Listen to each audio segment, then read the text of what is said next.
Today we are reading The Genealogy of Dawn and Dusk, a genealogy of the last descendant of Sky, passed down from Era Chrysia to the present. It chronicles the deeds and accomplishments of their ancestors, though many passages have been lost. This collectible can be found starting from Tranquil Waters Space Anchor in Fallen Twilight City, Akama. It is found after repairing the Leovarix in the room south of the front desk. The Sky Chronicles. Kite dancer Anastasia Rainfolk and her winged beast, Cynthia. From the moment Aquila first opened 100 eyes to watch over the world, no kite dancer could match her grace.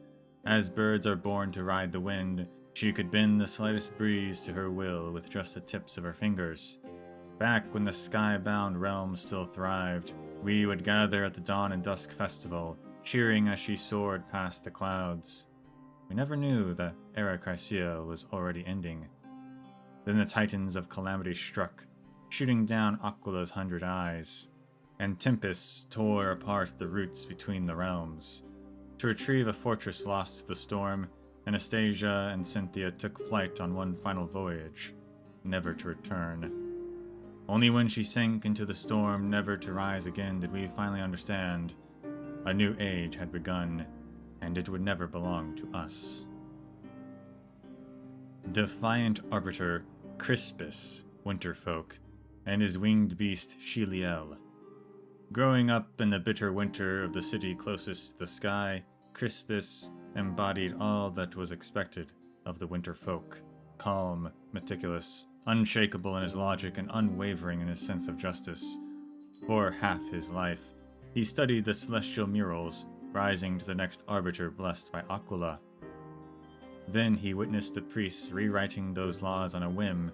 He saw rainfolk condemned for blasphemy simply because the murals had presented a clear sky. Doubt crept in. Doubt became defiance. When he sheltered the rainfolk, his crime was discovered.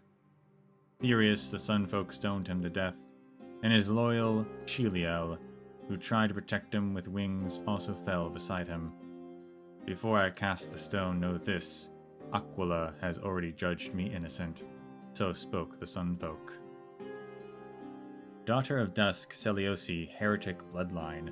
A mongrel born of unknown blood, swayed by the wicked voices of the land below, betraying the god that once raised her.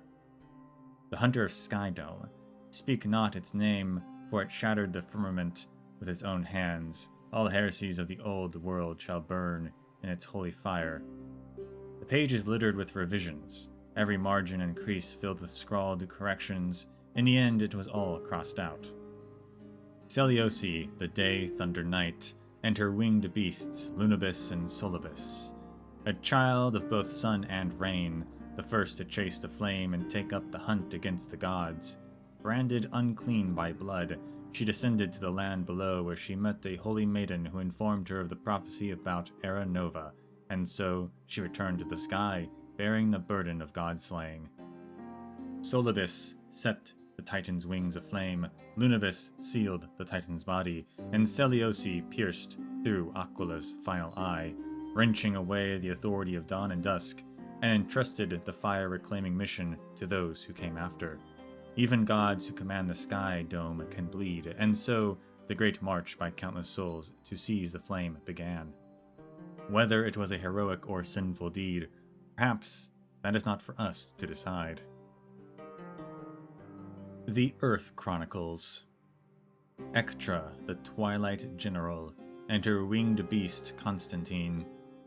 When the refugees from the sky abandoned their homeland, the creatures and resources of the earth had already been completely divided among the earthly states. They established the Twilight Courtyard in the wilderness to practice medicine, but were repeatedly extorted and expelled, until Ectra emerged as their leader during the Chrysos War. With her strong character and iron-blooded methods, she leveraged her medical expertise to forge an alliance with Akama, earning numerous merits in the war against the Kremnoan forces. Twilight Courtyard thus secured its place within Akama, enjoying peace for nearly 100 years. The fingertips of skyfolk, saturated with herbal essences, possess a power more vast and expansive than any other. Jacintha, the warrior, and her winged beast, Sotifen. As the flame chase war upon the grounds concluded, the tides of conflict between city-states resurfaced once more.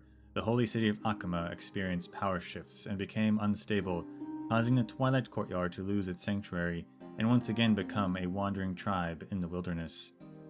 To survive under the threat of Krumnoan forces, Jacintha participated alone in the Krumnos festival, attempting to exchange honor for a peace treaty, but fell in the final battle.